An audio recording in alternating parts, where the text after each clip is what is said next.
Welcome to Sports 360, our weekly show on what's happening in the world of sports. We take a look at the top sporting stories of the week and also a critical look at the stories that missed our attention. Our regular segments on player, goal and image of the week. I am Taposh Bhattacharya and let's get started with the top story we are tracking this week.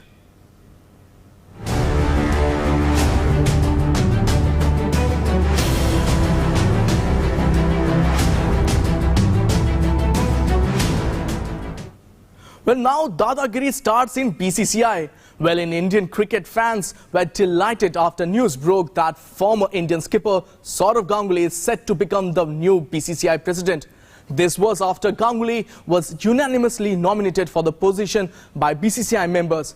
Setting the right image of Indian cricket board and looking after the financial health of the first-class cricketers are the immediate priorities of the president-elect. Sourav Ganguly, the captain, widely credited for infusing aggression in the Indian cricket team, would begin his toughest innings yet. As the president of India's cricket board, he was the only candidate to file his nomination and is set to be the BCCI president after taking over from the Supreme Court appointed Committee of Administrators on October 23rd, the day of elections. Having been the president of Cricket Association of Bengal, a chair he will relinquish due to his ascendancy to the BCCI's top post, Ganguly does have administrative experience. The latest elevation fits into his template of constantly defying the odds. In 1996, when he was selected to play for India during the England tour, the elegant southpaw was deemed to have sneaked in through the informal East Zone quota system. His 100 on Test debut at Lord's though changed all that. When Indian cricket got mired in the match-fixing controversy during 2000, Ganguly took over the reins of captaincy and reclaimed the faith of the fans. But his was a rollercoaster tenure, and when the acrimonious split with coach Greg Chappell seemingly ended his career, Ganguly staged a rousing comeback during the South Africa tour in 2006-2007. 11 years after he retired in 2008 with 18,575 international runs and 38 hundreds, the Ganguly story isn't finished. In Ganguly, the BCCI will have its first president since Anurag Thakur was forced out in January 2017 following the appointment of the Committee of Administrators, which run the show for 33 months. Ganguly said that his first priority will be to monitor domestic cricket and the focus will be mostly on Ranji Trophy. It's a very important time in Indian cricket administration because of all what's happened in the last 3 years. To be in a position where I can make a difference along with the team would be extremely satisfying. So hopefully in the next few months we can put everything in place and bring back normalcy in Indian cricket. We have a lot of things to do actually to get the administration in order, because administration involves a lot of things to get the house in order, to get the office in order, and most importantly cricket. Cricket on the field has been brilliant for India. The team has played exceptionally well in the last couple of months after the World Cup semi-final exit. For me, my biggest focus will be first-class cricket. I've been very vocal on looking after first-class players, especially the amount of time they give for first, because that's your base, that's your strength. Flanked by the old guard of BCCI, Ganguly, while filing his nomination, remarked that Indian cricket wasn't getting the money it deserved from the International Cricket Council. It is something which has been pointed out repeatedly by the BCCI members, so it wasn't a surprise that the former Indian skipper listed this concern as one of his top priorities. Sports Desk, TG News. Well, now let's take a look at Sourav Ganguly's journey so far. He made his debut in 1992, his ODI debut, and from then onwards, it was a difficult time for him, but he made his Test debut in 1996, and what a debut that was! A century in his debut at Lord's. The saga of match fixing, he was given the captaincy of Indian cricket team, and from then onwards, it was Ganguly all the way. 2005, he lost the captaincy. There was a spat with Greg Chappell and he lost his captaincy there in 2005. That happened. He made his international comeback in 2008. That 2007, he made his international comeback, and it was an amazing comeback. Again, people started saying that why he went out of the play. But then 2008, he realized that it's time to hang up his boots and 2008 he retired from international cricket. 2015, another turning point in his career. He became the Cricket Association of Bengal president. So 2015 was another turning point. 2019, he was given the presidency of the BCCI. So that was Sourav Ganguly's amazing journey so far from 1996 till now. So what you can expect from this man in BCCI. Now, talking about another cricketer, another prodigy in the making, 17-year-old Mumbai opener Yashasvi Jaiswal became the youngest batsman to score a double century in List A cricket. Jaiswal scored 203 runs from 154 balls against Jharkhand. Yashasvi also became the 7th Indian batsman to score a double century in List A cricket and 4th to achieve it in domestic circuit. With this double century, Jaiswal's List A average in fact goes over 100. Mumbai opener Yashasvi Jaiswal on Wednesday scripted history as he became the youngest batsman in the world to score a double century in List A cricket. At 17 years and 292 days, Yashasvi scored 203 runs during the Vijay Hazare Trophy Elite Group A match between Mumbai and Jharkhand. His 154-ball inning, which was studded with 17 fours and 12 sixes. He so far amassed 585 runs from 5 matches and is also the leading run scorer of Vijay Hazare Trophy, taking over from Tamil Nadu's Baba Aprajit. With this feat, Yashasvi has become the 7th Indian cricketer to score a double century in List A cricket.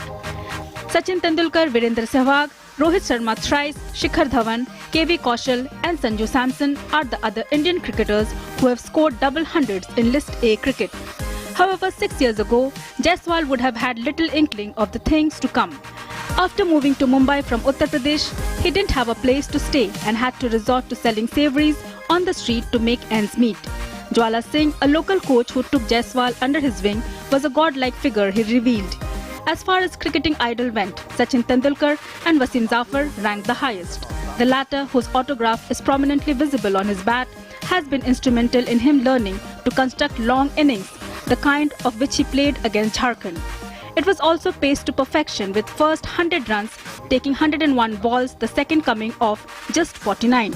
There is a saying, Mumbai batsmen are kharoos and won't give away their wickets easily, and Yashasvi seems to be on the same path. Sports Desk, DD News.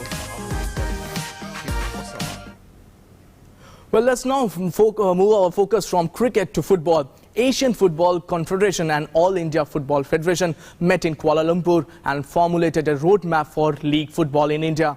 At the meeting, it was decided that 2 clubs from I-League will be offered entry into the Indian Super League by the end of 2020-21 season, while the club that wins the 2022-23 and 2023-2024 season of the I-League will get berth in the ISL in the next respective years. The Asian Football Confederation and All India Football Federation have formulated a roadmap for league football in India. The roadmap officially announces the Indian Super League as the top division and I-League as the second division competition of the country. Indian Super League winners will get an AFC Champions League playoff spot from this season, while the I-League winners will be given the AFC Cup playoff slot. The roadmap in brief mentions the following. Indian Super League to be the national top division from the 2019-20 season with the existing 10 teams. Football Sports Development Limited, the owners of the ISL, will invite 2 I-League clubs to bid for 2 more franchises in the ISL in the 2021-2022 season. I-League champions to qualify for ISL 2022-23 without paying any fee. No central pool revenue to be shared to the new entrant on merit. I-League champions to qualify for ISL 2023-24 without paying any fee. No central pool to be shared to the new entrant on merit. I-League to be demoted to the second division from the interim cup competition of the country. ISL to continue with 14 teams and have relegation to the second division. 2 I-League clubs will be allowed to enter the ISL by the end of 2020-21 season on the condition that they pay 15 crore rupees franchise fee and meet the club licensing criteria. East Bengal and Mohun Bagan are the 2 I-League teams likely to join the ISL when the window opens at the end of next season. It is not yet clear as to how the I-League will be restructured going forward with regards to issues like number of teams, broadcasters and such. In fact, whether they can sustain is question in itself. In the last few years, Goan giants Dempo and Salgaoka, along with other teams like Pune SC, scaled down their operations after realizing that the I-League would be relegated to second division. For these clubs, it was a challenge to generate revenue, even when they dominated the I-League when it was the top division. From 2024 to 25 season onwards, the two parallel league systems will be abolished. ISL will introduce promotion and relegation system in sync with most leagues around the world. Sports Desk, DD News. Well, the I-League clubs were staring at a dead end after the AIFF announced that the ISL would be the top league from the upcoming season. The new roadmap does throw a lifeline, but who could be the two clubs to make the transition and challenges the I-League clubs? Let's take a look at in this detailed report what can we expect. While I-League clubs did make a noise about losing out on the AFC Champions League spot, there is no doubt that many of them have been struggling. Even with the approximate 5 crore rupees budget, and to compete at the Asian level was always going to be difficult with the top Indian players already playing in the other league. The new roadmap has not only thrown them a lifeline, it has also given them about 3 years to improve their own processes to pass the AFC licensing criteria and prepare for the future. Which two clubs in ISL? In all probability, the two I-League teams which would be invited to join the ISL before the next session will be Kolkata Giants Mohun Bagan and East Bengal. Several attempts have been made in the past to get the two legacy clubs into the ISL fold, and only if the negotiations fail again will the other club get a look in. In the longer run, India would have a 16 to 20 team league by 2024 to 25, something stakeholders involved in Indian football have been demanding over the years. What it means for I-League? It is quite possible that some of the I-League clubs would look to cut costs on the foreign recruits. No other teams apart from Mohun Bagan and East Bengal were in favour of having more than 3 foreigners in the squad in the past. On the flip side, this would mean that more Indian youngsters would get a chance to showcase their talent. Big challenges. The biggest challenge for the clubs, especially those with corporate backing, has been sustainability. The I-League clubs would face a similar predicament as they are now officially relegated to the second tier. And the level of interest in the league would diminish further if and when Mohun Bagan and East Bengal leave their fold to join ISL. And the level of interest in the league would diminish further if and when Mohun Bagan and East Bengal leave their fold to join ISL. Changes implemented on time? The bigger question mark is also on AIFF's ability to implement the action plan effectively, as a national federation has proposed a similar action plan a few years ago, but nothing really came out of it despite AFC and FIFA's involvement. The only difference this time is that there is more enthusiasm among all the stakeholders to find a way forward for Indian football, and even the biggest critics of AIFF and FSDL, the body which runs the ISL, have expressed positive sentiments towards the proposed roadmap. The ball is now in AIFF and FSDL's court. Sports 360 DD India.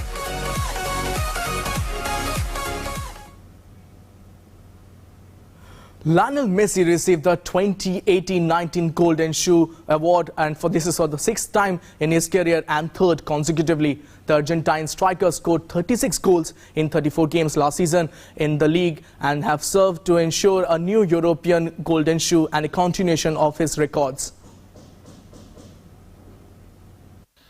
Barcelona captain Lionel Messi received the Golden Shoe for the 6th time in his career. The Barca captain was accompanied by his family, and in addition his children were entrusted with delivering the trophy. The ceremony was attended by teammates and friends including Luis Suarez and Jordi Alba. The event featured videos with his goal that allowed Messi to win his 6th Golden Shoe. My team and my teammates, I would have never been able to win even one of these without them. And I am receiving it. This is a recognition for everyone, all the team. Thank you very much to everyone. See you next time. The Argentinian was already the only player in history to get 5 golden shoes. It should be remembered that he won the first in the 2009-10 season with 34 goals, then 2 in 2011-12 with 50 goals, and 2012-13 season with 46 strikes. He has now accumulated 3 more consecutively, 2016-17 scoring 37 goals, 17-18 season netting 34, 2018-19 season with 39 strikes in the goal. Lionel Messi once again overcame the 50-goal barrier in all competitions for the sixth time in his career. He scored 51 goals in 50 games, the 36 goals already mentioned in the league, 3 in the Copa del Rey and 12 in the Champions League, becoming the highest scorer in the tournament. The Champions League is something special and we all want to win it. But we are conscious that La Liga is the most important. La Liga can help you reach the Champions League and the Copa del Rey. It's very difficult if you don't perform well in the La Liga to compete in the Champions League. We want to win Champions League, but we never forget about the La Liga and the Copa because we are Barcelona and we always aim to win everything. In the week when his nemesis or the player with whom Messi is always compared to Cristiano Ronaldo managed to net his 700th official goal, thereby starting the usual arguments as to who is better, the Portuguese or the Argentinian, Messi found a way to hawk the headlines again, as he so often does. Sports Desk, DD News. Now let's take a look at the weekly roundup of the Euro 2020 qualifiers as Spain, Ukraine and Poland joined Italy and Belgium for the tournament next year. October international break concluded with yet another exciting week of the Euro 2020 qualifiers. It saw Ukraine, Spain and Poland book their seats for the tournament next year, along with Belgium and Italy. Let's take a look at how teams performed in the Euro 2020 qualifiers on match day 8. Spain became the 6th team to qualify for next year's tournament. Spain needed injury time goal from Rodrigo to draw 1-1 with Sweden in Stockholm. Spain should have had more, but Sweden goalkeeper Robin Olsen made sharp saves to deny Manchester City's Rodri Hernandez, Fabio Rui and Gerard Moreno. Italy, already assured of qualification, took the lead in after just 2 minutes in Liechtenstein through Federico Bernardeschi. But they had to wait until the 70th minute to find the net again through Andrea Bellotti's header, before Alessio Romagnoli, Stefan Al-Sharawi and Bellotti again wrapped up a 5-0 win. Cristiano Ronaldo scored his 700th career goal when he converted a 72nd minute penalty in Portugal's Euro 2020 qualifier defeat by Ukraine. The 34-year-old has scored 95 for his country, 450 for Real Madrid, 118 for Manchester United, 32 for Juventus and 5 for Sporting. Portugal were beaten 2-1 in Group B, a result which meant Ukraine qualified for next summer's finals.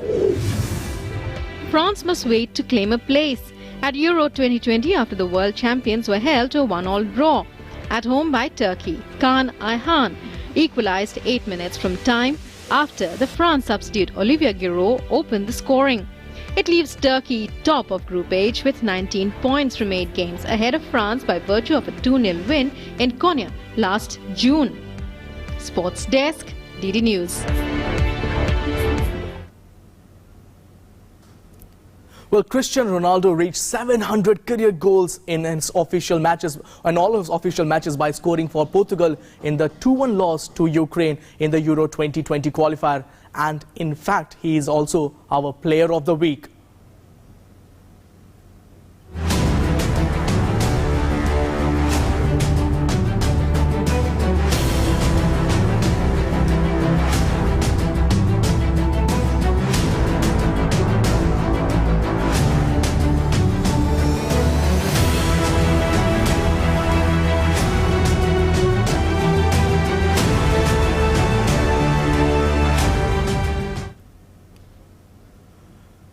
Well, moving from football to something else. It's NBA. NBA game in India looked like a distant dream until a few years ago, with the country not having enough infrastructure to promote top-level basketball. Not many were optimistic about India's chances to host teams from the prestigious league. But in the first week of October, it happened. The NBA travelled to India and Sacramento Kings and the Indiana Pacers played 2 preseason fixtures in Mumbai. Welcome to everyone, wherever you are. For years now, the International Cricket Council has been trying to crack one riddle.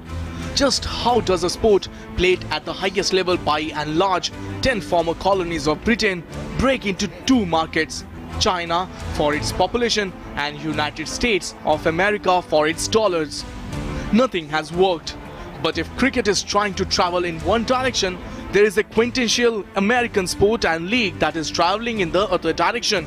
Sacramento Kings and Indiana Pacers played each other in Mumbai in 2 preseason matches, having each traveled in excess of 13,000 kilometers to get there. They have already ticked the Taj Mahal box, but while taking in the sights and sounds is all very well, exactly what were the two teams from America's National Basketball Association doing, squaring off against each other in Mumbai? India's population of 1.3 billion when last counted, and certainly already much higher, and its economy, despite the recent slowdown across industry, are just too tempting for any global operation to ignore. Basketball becomes very important in India. Along with that, we are going to create a sports culture in India. And I'm very happy with the way it has been accepted.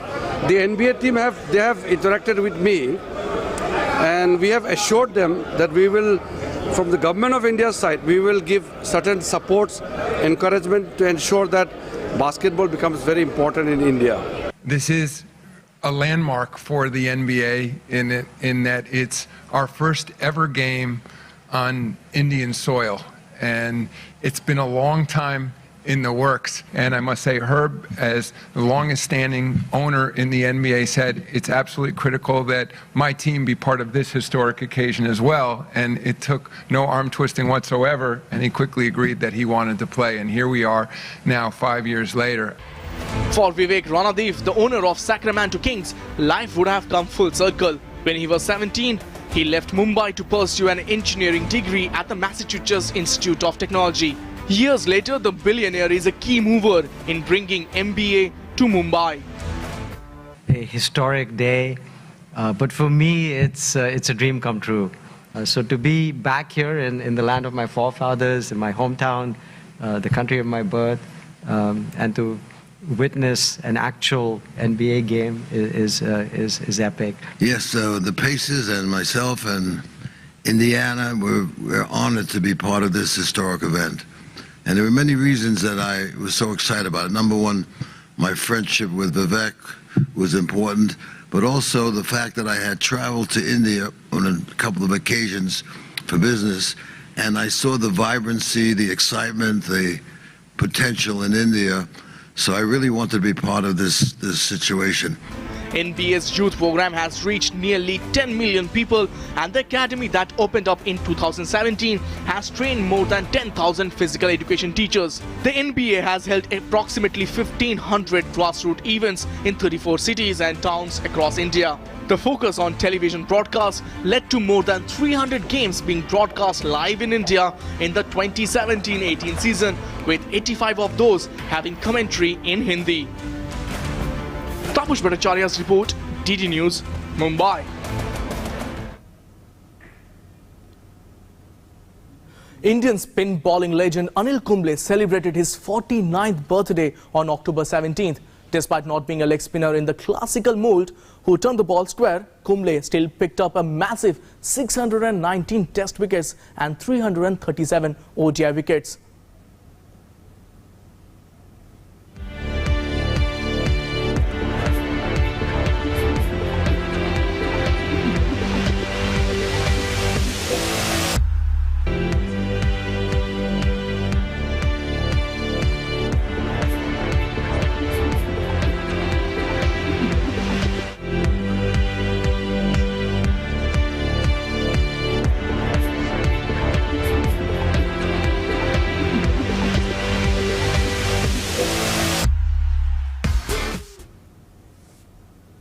Well, now moving on to our next segment, that is the goal of the week. Marcus Rashford was on hand to give England their lead in the clash against Bulgaria in the Euro 2020 qualifying, and that's actually our goal of the week.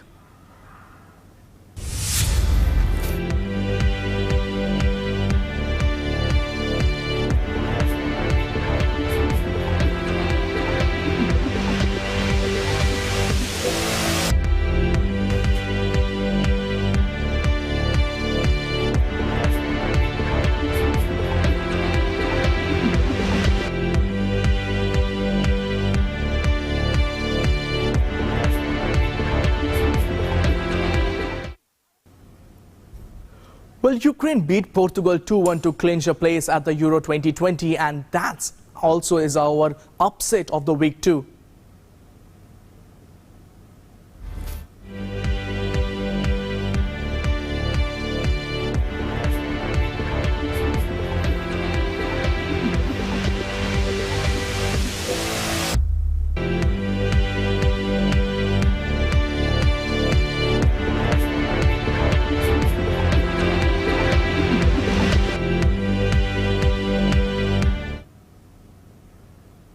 Hope you enjoyed this edition of Sports 360. To send your feedback about our program, drop us a mail at this email ID, that is ddindiasports360@gmail.com. And before we wrap up, enjoy these stunning images of surfing from Portugal.